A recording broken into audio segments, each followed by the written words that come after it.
Assalamualaikum, konnichiwa.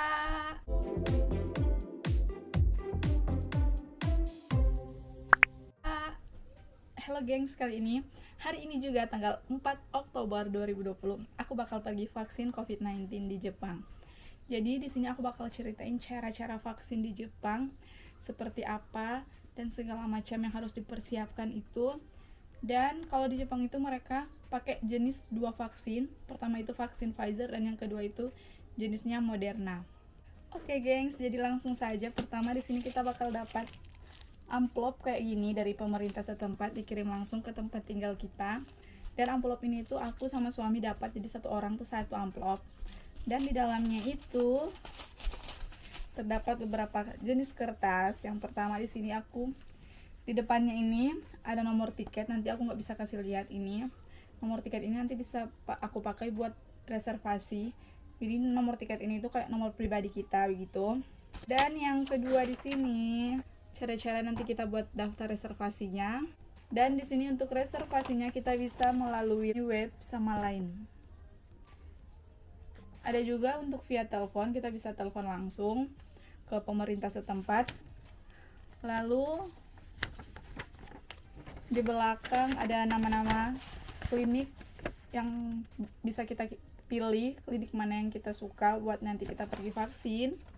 Lalu di depan ini cara-cara kita datang nanti buat vaksin, apa saja yang harus kita bawa kalau mau pergi vaksin nanti. Dan sekarang yang ketiga, kertas yang ketiga kayak gini, di belakangnya juga kayak gini.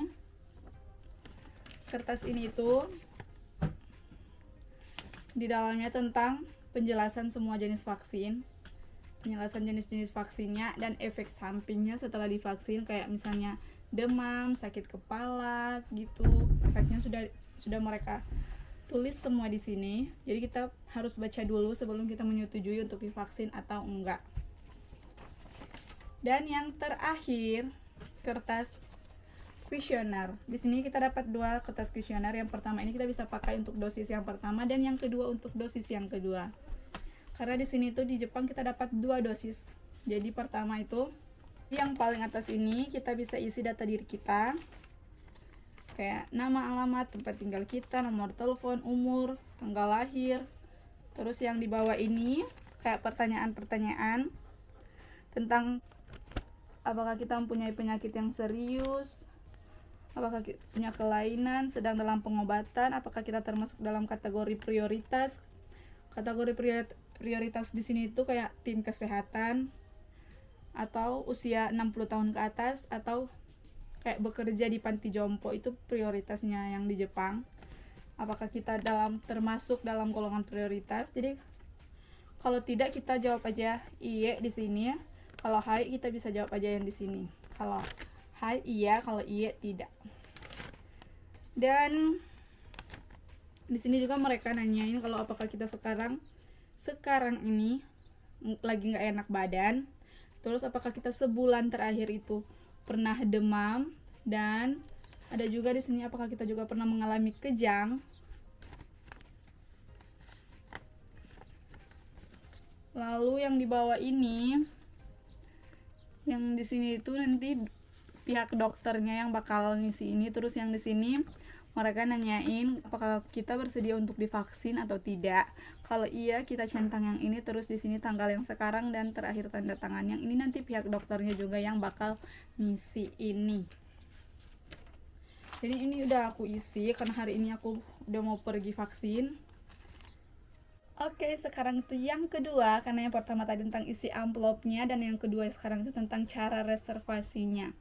Di sini kalau di Jepang itu kita kalau mau buat reservasi kita harus ekstra cepat, nggak boleh kita lambat sedikit karena tiba-tiba itu jadwalnya langsung penuh, slotnya itu langsung penuh dan kita nggak bakal kebagian. Aku aja kemarin itu udah 4 kali ikut jadwal reservasi dan selalu gagal karena penuh terus. Dan yang kelima, alhamdulillah sekarang itu aku udah dapat jadwal reservasinya, yaitu hari ini. Jadi aku dapat amplop yang tadi, yang ini tuh udah mau 2 bulanan, dan setiap ikut reservasi nggak selalu dapat jadwal dan baru dapatnya sekarang. Dan untuk pembukaan reservasinya itu nggak setiap saat ada, karena kadang itu yang dibuka hanya kayak umur 12 tahun sampai 17 tahun ke atas, ada yang dibuka yang kayak umur kita itu dari 17 sampai 40 tahun, ada juga yang dibuka reservasinya hanya 40 tahun ke atas. Selain untuk usia tadi juga kadang hanya dibuka untuk inokulasi skala kecil atau skala kota. Skala kota itu ya di dekat tempat tinggal aku di Kota Joso, dan ada juga yang dibuka untuk skala besar. Skala besarnya itu kayak ya lebih jauh dari tempat tinggal aku. Dan kalau untuk skala besar itu di situ dia buat reservasinya sudah langsung ditentukan sama tempatnya. Jadi kita nggak boleh milih tempat lagi. Kalau untuk ke skala kota kita bisa milih klinik mana yang bisa kita pilih di situ yang kita mau. Jadi aku sama suami itu kemarin nunggu yang skala kota, karena kalau untuk skala kota kita bisa milih di mana tempat yang kita pilih, dan untuk daerahnya juga nggak jauh dari tempat tinggal. Karena kalau kita misalnya mau milih yang skala besar, nanti tempatnya jauh, kita juga bawa kenan, bawa bayi. Yang kalau skala besar kan otomatis orangnya tuh banyak, jadi antrinya tuh panjang antriannya. Jadi ya udahlah pilih yang skala kecil aja, yang skala kota aja. Jadi aku sama suami tuh nunggu dan alhamdulillah udah dapat. Dan kemarin itu aku sama suami reservasinya itu dapat yang hari ini tanggal 4 Oktober di kliniknya yang biasa Kenan buat imunisasi, karena kita udah tahu tempat kliniknya di mana, cara-cara masuk ke klinik itu gimana, dokternya gimana, kita kan sudah tahu. Jadi kita udah nggak perlu lagi cari tahu lokasinya di mana. Jadi aku sama suami milih yang tempat yang udah biasa kita pergi. Jadi di sini aku milih yang jenis reservasinya itu via line. Jadi aku tinggal barcode yang tadi yang di kertas tadi, yang lainnya line Kota Joso, dan langsung otomatis temanan sama kita di line. Jadi di situ kita bisa lihat ada pemberitahuan apa hari ini di Kota Joso. Kita bisa lihat jadwal reservasinya dibuka kapan, untuk usia yang berapa tahun, jenis vaksinnya apa, untuk skala besar atau skala kotanya saja itu. Jadi kita bisa lihat langsung di situ, dan kita kalau misalkan itu sesuai dengan keinginan kita bisa langsung buat reservasinya. Jadi untuk lainnya itu seperti ini. Jadi di sini tuh selalu ada pemberitahuan. Misalnya hari ini di Joso lagi ada kayak ini, kemarin lagi ada badai, ada taifu. Jadi di sini mereka ngingatin kalau misalkan kalau ada taifu di sini di daerah kita, jadi ya nggak boleh kemana-mana gitu. Terus untuk yang vaksin tadi kita bisa klik di sini, terus kita bisa pilih yang ini. Nah di sini ini kayak nomor yang tiket tadi, yang kayak nomor tiket punya aku, tapi ini kan hanya contoh. Jadi kita bisa masukin itu nomornya. Lalu yang di sini kayak yang tulisan merah ini itu buka jadwal reservasinya itu kapan. Untuk umur yang segini juga tertera di sini. Jenis vaksinnya juga sudah tertera di situ. Dan cara daftarnya di sini. Yang ini tuh nomor Kota Joso. Yang ini tuh nomor tiket kita yang tadi, nomor pribadi kita, jenis kelamin, dan ini tanggal lahir kita. Nanti kita bisa langsung, kalau kita udah selesai tinggal kita langsung oke saja. Nah kalau kita sudah masuk yang di oke tadi, kita udah oke, di situ tinggal kita masukin email sama nomor telepon kita, karena di email itu mereka bakal ngirim notifikasi buat nomor antrian kita. Lalu setelah kita oke yang tadi, di situ kita bisa milih klinik mana yang kita akan pilih dan di jam berapa yang kita pilih. Jadi kita bisa nyesuaiin semua dengan jadwal kita.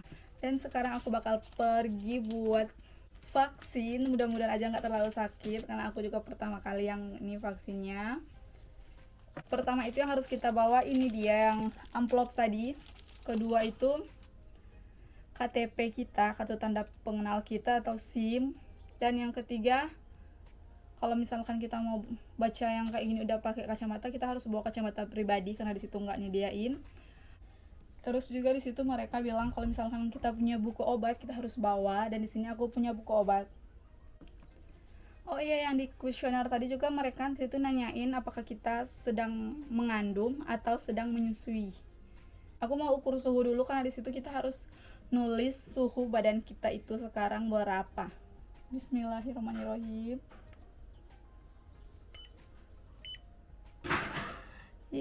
Suhunya itu 36 derajat, 5, jadi masih aman. Sekarang kita go.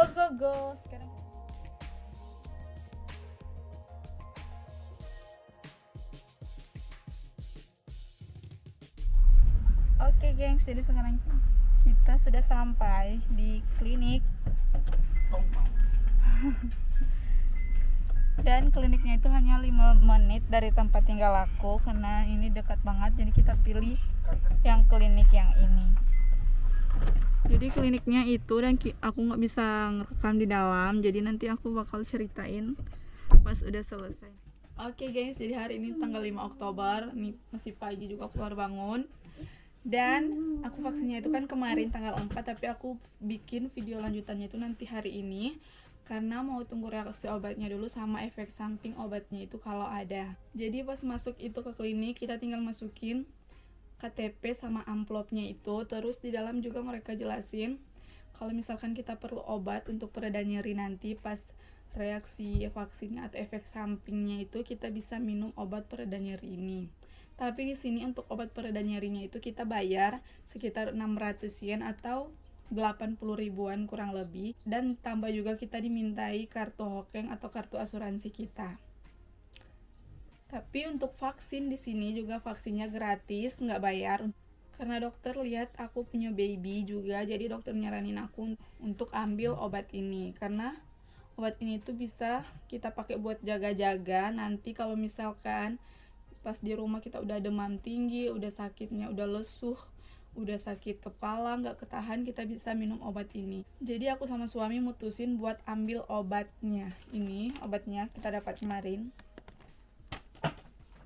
Dalamnya itu kayak gini, pil. Ini dalamnya kalau kita ambil obat di Jepang itu di sini ada gambarnya. Gini. Lalu untuk vaksinnya itu cepat banget, kita tinggal masuk, disuntik dan selesai. Dan di sini mereka jelasin pas selesai kita suntik, kata dokter kita nggak boleh dulu mandi untuk dalam beberapa jam ke depan, karena kemarin tuh aku jadwal vaksinnya sore jam setengah 5 dan pulangnya aku langsung istirahat, jadi nggak mandi sampai sekarang baru mau mandi. Dan juga kata mereka itu kalau untuk dosis yang pertama mungkin sakitnya itu belum kerasa banget, tapi untuk dosis yang kedua nanti sakitnya itu mungkin mulai kerasa. Lalu aku juga udah dapat sertifikatnya untuk dosis yang pertama. Aku udah dapat sertifikatnya. Ini itu aku dapat yang Pfizer kan, yang kemarin tuh aku dapat Pfizer. Jadi untuk dosis yang kedua kita tinggal menunggu 21 hari setelah dosis pertama. Aku dosis pertama tanggal 4 kemarin, jadi untuk dosis yang kedua kita udah dikasih jadwal sama dokter. Untuk dosis yang kedua aku balik tanggal 25. Jadi untuk reservasi yang kedua, untuk dosis yang kedua itu kita nggak perlu lagi yang reservasi via internet, karena kita udah dapat langsung jadwal dari dokternya. Jadi kita hanya mendaftar via internet itu untuk dosis yang pertama. Lalu kita juga dikasih kertas kayak gini.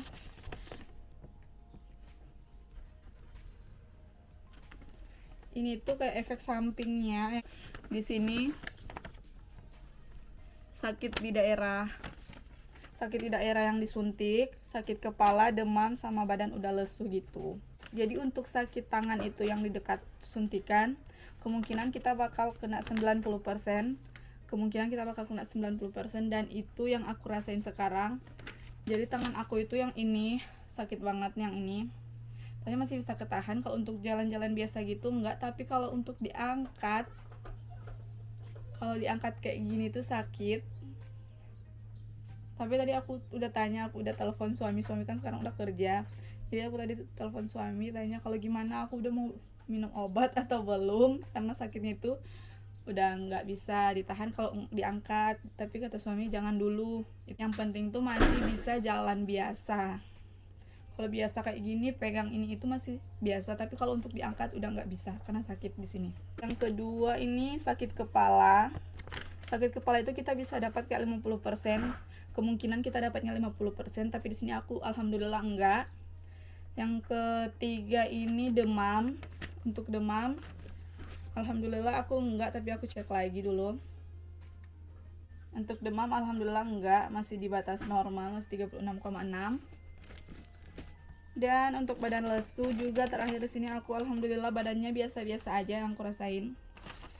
Jadi aku belum minum obat yang tadi. Jadi obatnya itu kita bisa simpan untuk sampai ke dosis kedua. Jadi itu tadi dia yang efek samping dari vaksin Pfizer yang aku rasain sekarang, itu hanya tangan yang ini. Yang lain-lainnya itu alhamdulillah enggak. Oh ya, corona di Jepang itu, kasus corona di Jepang itu sekarang lagi naik-naiknya. Karena emang kita baru selesai yang kemarin itu Olimpiade, jadi memang kasusnya itu lagi naik parah. Dan di Jepang juga itu baru selesai keadaan daruratnya itu kemarin tanggal 30 September. Keadaan darurat yang keempat itu di Jepang, atau kayak di Indonesia kayak PPKM, PSBB gitu yang level-level itu. Di sini juga untuk mall, supermarket atau apapun itu beroperasinya seperti biasa. Tapi untuk yang beberapa kayak pub, tempat minum-minum, karaokean gitu, ada jadwal tutupnya. Dan yang sekolah juga di sini anak-anak sekolah seperti biasa. Lalu tempat wisata-wisata juga di sini seperti biasa. Tapi semua orang di sini kalau jalan mau olahraga pun di tempat umum, di lapangan kesehatan gitu, di tempat kesehatan mau olahraga, mereka itu maskernya itu selalu dipakai, nggak pernah dilepas. So, itu tadi dia penjelasan tentang vaksin di Jepang, cara-caranya seperti apa, jenis vaksinnya di Jepang seperti apa, dan efek samping vaksinnya itu seperti apa. Jadi semoga kita semua selalu sehat, tetap terus patuhi protokol kesehatan, stay safe and healthy, dan selalu bahagia. Jadi videonya juga sampai di sini dulu. So buat teman-teman semua, jika ada yang kurang, jika ada salah-salah kata sama video ini, saya mohon maaf, gomenasai. Dan jangan lupa juga untuk di like, komen, dan subscribe, share sebanyak-banyaknya ke media sosial kalian. Dan sampai bertemu lagi di video-video selanjutnya. Bye bye. Wassalamualaikum warahmatullahi wabarakatuh.